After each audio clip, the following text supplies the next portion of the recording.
Hi, welcome to ஜிடிஸ் family. இன்னைக்கு நம்ம சேனல்ல என்ன பார்க்க போறோம்னா, எலுமிச்சம்பழத்துடைய இலையை வச்சு இன்னைக்கு நம்ம எப்படி ஊறுகாய் செய்யறதுன்னு பார்க்கலாம் வாங்க.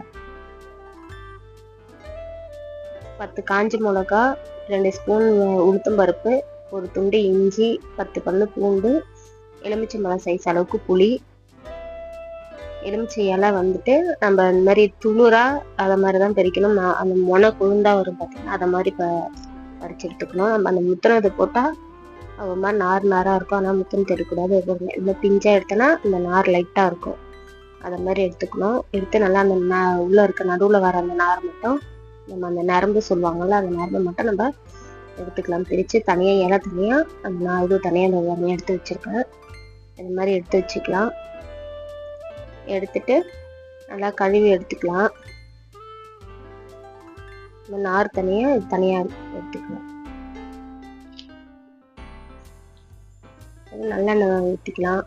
நல்லெண்ணெய் ஊற்றி இப்போ நம்ம வறுத்துக்கலாம். அதை அதனால் நல்லெண்ணெய் 2 ஸ்பூன் ஊற்றிருக்கேன். நல்லெண்ணெயில் வறுத்தா நல்லா டேஸ்ட்டாக இருக்கும். ஆனால் நான் நல்லெண்ணெய் தான் எடுத்துருக்கேன்.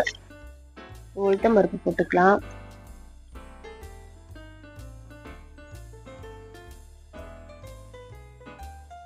போட்டு நல்லா கொஞ்சம் லைட்டாக வறுத்துட்டு,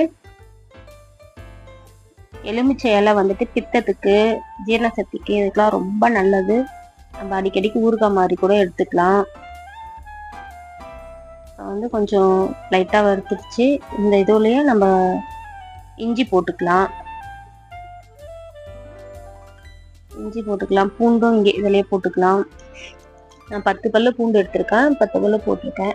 நீங்க செய்யற அளவுக்கு தகுந்த மாதிரி நீங்க போட்டுக்கோங்க. 10 பல்லு போட்டிருக்கேன். போட்டு கொஞ்சம் நல்லா வறுத்துக்கலாம்.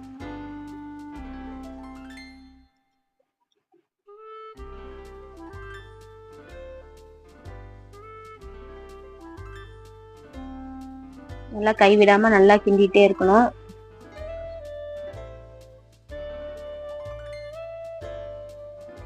காஞ்ச மிளகாவும் போட்டுக்கலாம். மிளகா வந்துட்டு காரத்துக்கு தகுந்த மாதிரி போட்டுக்கோங்க. ஏன்னா இஞ்சியும் பூண்டும் காரம் இருக்கும். நான் கொஞ்சம் காரமா சாப்பிடும், அதனால நான் போட்டிருக்கேன். இலையும் போட்டுக்கலாம். நம்ம இந்த உளுத்தம்பருப்பு பாதி தான் வறுத்து இருக்கணும். நம்ம அந்த லைட்டா வறுத்து இருந்தா அந்த ஸ்டேஜ்ல நம்ம இதை போட்ட உடனே, ஏன்னா இது இந்த இலை நல்லா வதங்க அதுவும் நல்லா ப்ரௌன் ஆயிடும். அதனால நான் பாதி மட்டும் வறுத்துருக்கேன். அதுக்கப்புறம் நம்ம இலையை போட்டு இதுக்கப்புறம் காட்டுறேன் பாருங்க. நல்லா வதக்கிக்கலாம். நல்லா வறுத்துக்கணும். இலைய நல்லா வதங்கி வர அளவுக்கு நல்லா வதக்கணும்.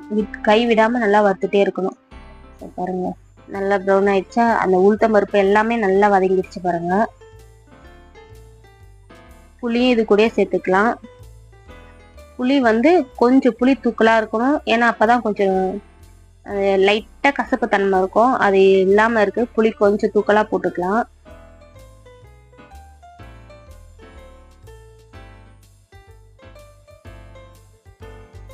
நல்லா அந்த இலைலாம் நல்லா சுருங்கிடுச்சு. அந்த அளவுக்கு நல்லா வறுக்கணும். உளுத்தம் பருப்பு எல்லாமே நல்லா ப்ரௌன் ஆயிடுச்சு. வறுத்துக்கு இறக்கலாம். நல்லா நைஸா அரைக்கணும். கொரகொரப்பா அரைக்க கூடாது. நல்லா நைஸா எல்லாமே நல்லா நைஸா அரைச்சிக்கலாம். தண்ணி நிறைய போடவே கூடாது. நம்ம அந்த கெட்டியா வர பதத்துக்கு மட்டும் ஒரு கால் கப் அளவுக்கு தண்ணி போட்டுக்கோங்க. பாருங்க அரைச்சிட்டேன். இந்த மாதிரி திக்கா இருக்கணும். தண்ணியா இருக்கக்கூடாது. அதனால கொஞ்சமா தண்ணி சேர்த்து நீங்க அரைச்சிக்கோங்க. இப்போ அதே கடாயில நல்லெண்ணெய் ஊத்திக்கிறேன். நீங்க ஊறுகாயை பொறுத்த வரைக்கும் நல்லெண்ணெயிலே செஞ்சாதான் ஊறுகாய் நல்லா இருக்கும். அதனால நல்லெண்ணெயில தான் செஞ்சிருக்கேன். கடுகு போட்டுக்கிறேன். போட்டு நம்ம அரைச்சி விழுத அதிலே போட்டுக்கலாம். போட்டு நல்லா வதக்கணும். அதுலயே எண்ணெய் நல்லா பிரிஞ்சு வர அளவுக்கு நல்லா கைவிடாம நல்லா அதுலயே வதக்கி எடுக்கணும். நம்ம ஏன் அந்த மாதிரி நல்லா வதக்குறோம்னா, எண்ணெய் பிரிஞ்சு வர அளவுக்கு நம்ம எவ்வளவு நாளும் ஒரு 6 மாசம் வரைக்கும் வச்சு சாப்பிடலாம், கெட்டு போகாது. அதனால நம்ம நல்லா வதக்கி எடுத்துக்கணும். அதுல பாருங்க அந்த எண்ணெய் நல்லா பிரிஞ்சு வர அளவுக்கு கலர் மாறி இருக்கு பாருங்க. அந்த மாதிரி நல்லா வதக்கணும். எண்ணெய் நல்லா தனியா அந்த பிரிஞ்சு வருதுங்களா. அதை மாதிரி நல்லா வதக்கணும். நம்ம இது வந்து ஊறுகாயை அடிக்கடிக்கு நல்லா சாப்பிட்டோம்னா நல்லா பித்தத்துக்கு, ஜீரண சக்தி ஆகிறதுக்கு எல்லாத்துக்கும் ரொம்ப நல்லது. இப்போ ஊறுகாயும் எடுத்துக்கலாம், இல்லை துவையல் மாதிரி கூட நீங்கள் செஞ்சுக்கலாம்.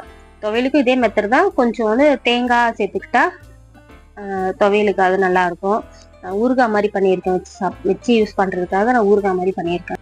அவ்வளோதாங்க, எலுமிச்சம்பழம் இலையை வச்சு ஊறுகாய் ரெடி. நீங்களும் ட்ரை பண்ணி பாருங்கள், எப்படி இருக்குன்னு கமெண்ட் பண்ணுங்கள், ஷேர் பண்ணுங்கள், லைக் பண்ணுங்கள்.